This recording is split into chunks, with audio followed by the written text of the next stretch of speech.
mengubah data dari frekuensi rendah ke frekuensi yang tinggi, atau sebaliknya dari frekuensi tinggi ke frekuensi rendah. Lalu kita pilih apakah kita menggunakan pendekatannya smoothing atau dengan linear, kubik dan sebagainya. Banyak pilihan dan ini juga sangat mudah kita lakukan. Jadi caranya, oke, kita ambil data yang tadi sekalian aja nih karena sudah ada di eFuse. Saya kasih nampak aja yang eFuse yang tadi. Ya, oke, yang tadi. Oke, yang ini yang eFuse tadi karena Algi juga tanya ini tadi. Nampak ya di sini ya. Nah, ini kan ada di sebelah sini kan ada makro 2020. Lalu kita di new page ini kita klik new page. Kita pilih sini specify by frequency atau ring. Ya, kita spesifikasi. Ya, ini. Kita dapatkan sini bahwa frekuensi kita itu adalah quarterly. Ya, quarterly, dated regularly. Ya. Nah, kita mau apa? Kita mau ubah ke mana? Monthly. Ini kita pilih monthly. Ya. Kita pilih monthly. Nah, kita buat di sini nama filenya monthly. Monthly. Nah, ini kita namakan monthly. Sudah selesai. Nah, sudah ada kita page yang baru. Lalu kita pilih tadi variabelnya. Katakanlah tadi ekspor tadi kita copy, kita pindah ke sini, kita paste spesial, di sini. Nah, di sini kita pilih dia, ya di sini kita pilih date with frequency conversion, ya kita pilih ini. Kemudian kita pilih di sini, ya apakah kita buat konstan, kuadratik, linear, kubik, point, Denton, Choulin, Literman, dan sebagainya. Terserah kita mana kita pilih. Misalnya ini kita konstan dulu kita pilih. Konstan, oke, lalu kita oke. Oke. Nah, sekarang kita sudah dapat exchange rate yang baru. Sudah berubah dia dari 1990 bulan 1 sampai 2018 bulan 9. Berarti sudah bulanan. Kalau kita klik di sini, ya, ini sudah bulanan kita datanya. Ini data kita sudah bulanan. Oke, kita lihat datanya sudah bulanan. Nah, ini kelemahan kalau kita pilih konstan. Sama angkanya. 3275, 3275, 3275. Nah, ini tidak masuk akal. Makanya ini tidak dipilih frekuensinya yang konstan. Jadi tidak dianjurkan menggunakan yang konstan. Konstan itu ini risikonya adalah sama dia untuk beberapa bulan. Nah, ini tidak bagus ya, tidak direkomendasi. Maka kita pilih aja, kita copy ulang tadi, kita klik kanan sini, kita paste spesial. Nah, lalu kita pilih di sini, jangan konstan, tapi coba misalnya linear. Nah, kita lihat linear. Dari mana bulannya? Bulan pertama terus. Nah, oke. Nah, lalu oke. Lalu kita lihat di sini. Nah, di sini agak variatif sedikit dibandingkan dengan yang konstan. Nah, coba misalnya cara mengeceknya, kita lihat di sini, kita lihat grafnya. Kita graf linear. Kita ambil saja grafnya adalah linear. Lalu oke. Nah, kita dapatkan ini adalah gambar yang, ini saya freeze saja dulu. Ini adalah yang monthly. Oke, monthly. Oke, ini monthly. Kita dapatkan yang monthly. Nah, lalu kita ambil yang tadi, yang ini yang kuartalan. Quarterly, ini nampak sini quarterly. Lalu kita lihat grafiknya lagi dengan pilihan yang sama. Ini masih line and symbol, itu kita pilih. Nah, kalau kita lihat, data kita ini relatif hampir sama bentuknya. Artinya secara kasat mata kita bisa lihat bahwa pola data kita dari kuartalan, kita transform menjadi bulanan itu relatif sama. Nah, ini salah satu metode yang kita pilih. Nah, untuk melanjutkan tadi ada pertanyaan Algi tadi, kita coba yang monthly tadi, threshold tadi, kita copy lagi exchange rate, kita pindahkan ke sini lagi, ya, kita pilih paste spesial lagi. Nah, kita ambil sini masih linear, lalu kita OK. Nah, ada satu lagi variabel yang kita pilih yaitu impor. Kita paste spesial lagi di sini. Kita pilih sini linear, sama seperti yang variabel lain. Nah, lalu tadi kita buat threshold tadi. Kita pilih klik kanan, open as equation, ya. Nah, kita pilih di sini adalah threshold. Oke. Nah, karena sudah ada C sini, kita hapus C-nya, kita masukkan di sini dia. Nah, kemudian kita ambil di sini misalnya tadi adalah exchange rate, nah, lalu OK. Nah, ada singularity, sorry. Kita pilih equation. Di sini tanpa konstanta, threshold. Oke. Lalu kita sini ada C, sini ada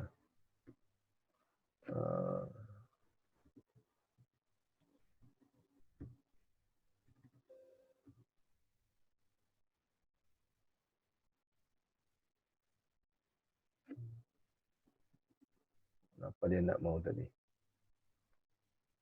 Oke, kita oke. Nah, ini kita dapatkan. Nah, ini bulanannya. Nah, kita dapatkan ini yang bulanan. Ya, bulanannya kita dapatkan kursnya itu dari di bawah 3.725. Ini lebih halus lagi datanya karena dia bulanan ya. Nah, kita lihat di sini. Ini kan banyak pilihan ini. Ada berapa pilihan. Nah, kalau kita lihat 3.275, ini ada 3.275 sampai 9.200, 9.200 sampai 9.800, 9.800 sampai 12.000, kemudian 12.228. Nah, kita lihat ya, di sini kalau kita lihat semuanya signifikan ini. Ini signifikan, ya, ini signifikan, ini signifikan, ini signifikan, ini signifikan, ya. Nah, kemudian di sini juga signifikan ya. Nah, lalu pertimbangan kita gimana? Nah, kalau kita lihat di teori ekspor dan impor bahwa kalau terlalu over value dari kurs kita, maka akan terjadi penurunan ekspor. Tapi impor kita membesar. Nah, tapi kalau kita mempertimbangkan terlalu terdepresiasi, maka ekspor kita yang naik, impor kita yang turun. Nah, kalau kita lihat koefisien, di sini relatif imbang ini ya. Berarti kita kalau kita ke sini 9.800 sampai 12.288, ya koefisien ekspor sama impor itu relatif hampir sama. Ya, ini masih masuk akal kita ambil ini dengan observasi 51. Kemudian di sini ada 0023 dengan 0029. Di sini juga dari 9.210 sampai 9.808. Di sini juga hampir sama koefisiennya, maksudnya besarannya, bukan besaran impornya, tapi besaran koefisiennya. Sehingga dua periode ini lebih bagus kita pilih. Nah, sekarang kita kalau mau melakukan adjustment lagi, kita pertimbangkan. Ya, kalau dari perekonomian sepertinya 9.200 sampai 9.800 itu relatif lebih nyaman bagi masyarakat, ya. Terutama yang sedang sekolah misalnya. Itu tidak terlalu berat lah kalau kita kurs 9.800. Tapi pertanyaannya bagaimana caranya menurunkan kurs menjadi 9.800? Itu kan tidak masuk akal itu. Kecuali yang ada gambar yang apa namanya itu orang yang membuat dolar di bawah angka 10.000, uang rupiah 10.000. Nah, jadi kalau saya lebih ke 9.800 sampai ke 12.000 ini. 12.000 juga sudah masih lumayan dibandingkan sekarang daerah 15.000 atau 16.000. Nah, Itu cara kita melakukan transformasi data dari data tahunan atau data bulanan ke data kuartalan. Nah, kira-kira ada pertanyaan Bapak Ibu semua, kawan-kawan? Pak Lesdin, Ya. saya tanya sedikit. Kira-kira dari berbagai metode tadi, ada yang konstan, ada yang linier, ada yang kuadratik, sebagainya, itu yang paling sering digunakan yang mana ya Pak ya? Yang Biasanya kan, teorinya lah, biar kuat kalau nulis jurnal kayak ini gitu. Nah, begini, clue-nya tuh kita plotting balik data kita. Kita plotting data awal dengan data yang sudah kita transformasikan. Bila polanya sudah dekat, maka itu yang kita ambil. Karena kan ada data yang sangat fluktuatif. Misalnya dia naik dan turunnya sangat fluktuatif. Terpaksa kita harus menggunakan non-linear. Jadi dia lebih cocok ke non-linear. Nah, kalau data tadi kan kita ambil yang linear. Dia lebih cocok, polanya sudah hampir sama. Nah, itu cara kita menentukan mana yang paling bagus. Nah, kembali lagi tadi itu ulang-ulang kan. Karena kalau kita lihat, kita buat gambarnya ternyata lebih bagus yang ini, yang linear tadi. Nah, kita coba misalnya, kalau kita ambil data tadi ya, kita buat di sini kan, kita buat M aja, kita buat sini M aja, ya M aja, oke. Lalu kita pilih lagi sini, kita pilih sama-sama M nih ya, kita pilih impor, kita pilih sini, kita ambil spesial. Nah, di sini kita pilih misalnya kuadratik. Kuadratik, lalu oke. Ini adalah data kuadratik. Coba kita lihat data kuadratiknya. Apakah polanya sama misalnya, kita view sini, graph. Ya. Nah, kita buat. Nah, ini adalah data kita yang sudah kita transformasi tadi menjadi data bulanan. Ya, kita lihat data awal tadi, data kuartalan yang M-nya. Nah, lalu kita buat grafnya lagi. Nah, bisa saja dia sama polanya. Kalau sama polanya, maka kita lebih cenderung menggunakan yang ini, kuadratik. Nah, kira-kira polanya sama enggak? Kalau kita lihat di sini, ya kita bandingkan kedua pola ini, lalu kita freeze lagi ini. Oke, kita ambil lagi tadi, data lagi, yang ini, kita impor ini, kita buat lagi line lagi, grafnya.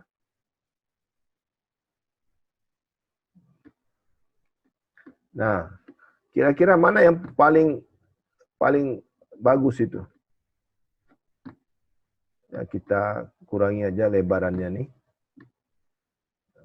Jangan terlalu lebar ya. Nah,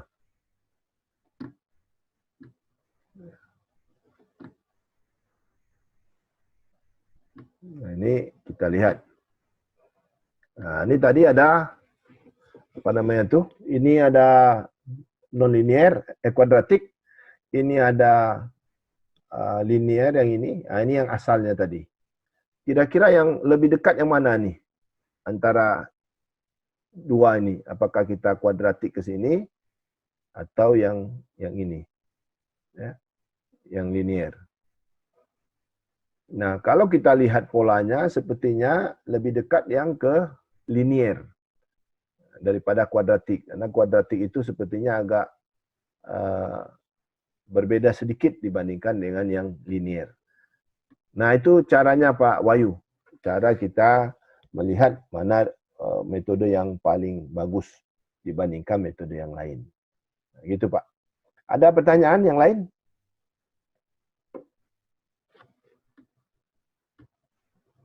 Ada? Tidak ada? Kalau tidak ada, kita kembali ke Pak Imam tadi. Karena Pak Imam masih penasaran dengan VAR itu kemarin. Ya. Kenapa tidak dipilih lag optimal? Oke, Sekarang kita kembali ke Effuse. Ya, saya delete aja ini. Ya, delete. Oke, delete ini. Saya delete.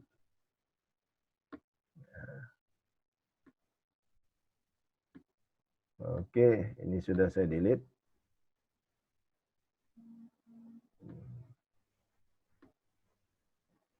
Nah, sekarang kita kembali ke apa namanya itu, persamaan VAR ya. Nah, kita ambil yang quarterly. Kita katakanlah kita ambil ekspor. Oke, ini ekspor, fungsi daripada exchange rate dan pendapatan luar negeri. Kita ulang, ekspor sebagai dependent variable, exchange rate dan pendapatan Amerika kita open as VAR. Oke, kita open as VAR. Nah, di sini kan kemarin itu kan satu-satu dibuat sini. Lalu kita estimasi. Nah, ini adalah hasil estimasi VAR. Nah, tahap selanjutnya kita adalah pilih leg structure. Nah, baru kita leg length kriteria. Nah, berapa?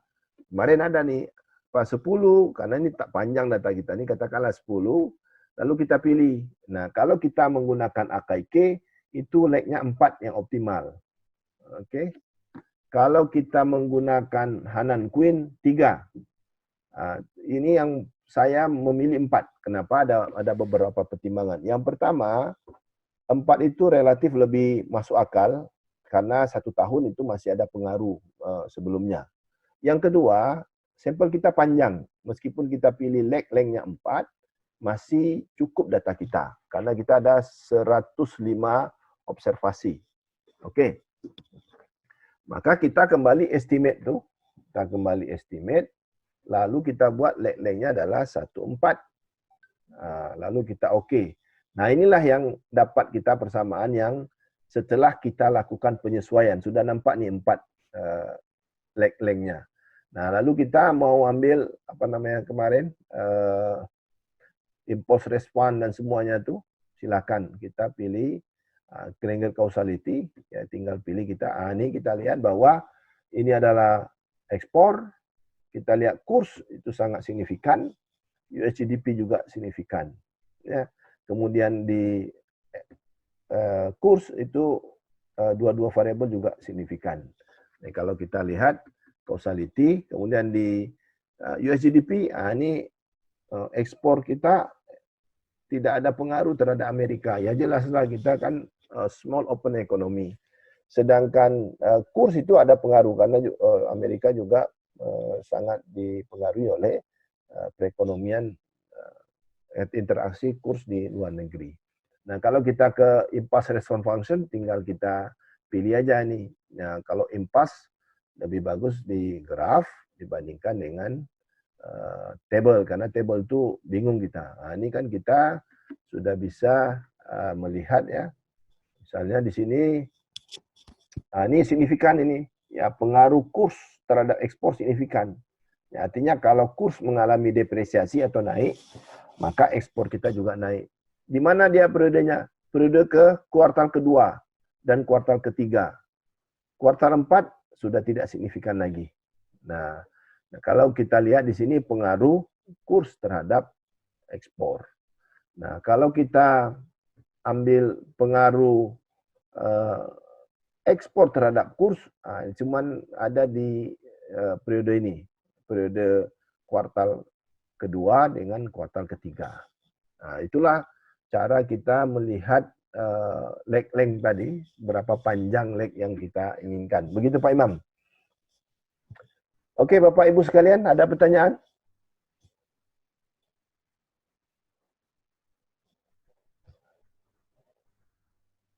Ini ada 2 nih, Bu Madalena gimana?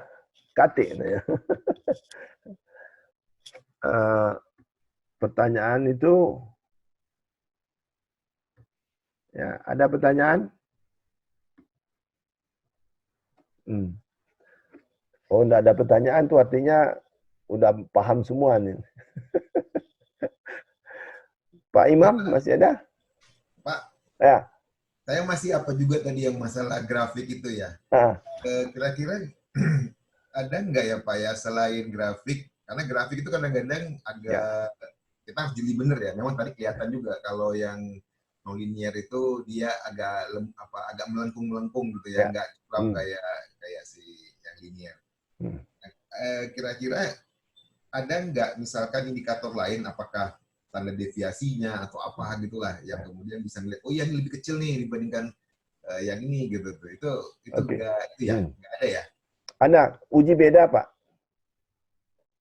Uji beda kan tadi kan ada data bulanan, ada data kuartalan. Ya kan kalau kuartalan itu kan setiap tahun kan ada empat. Empatnya berarti kan Januari, Februari, Maret ada satu dia di Maret.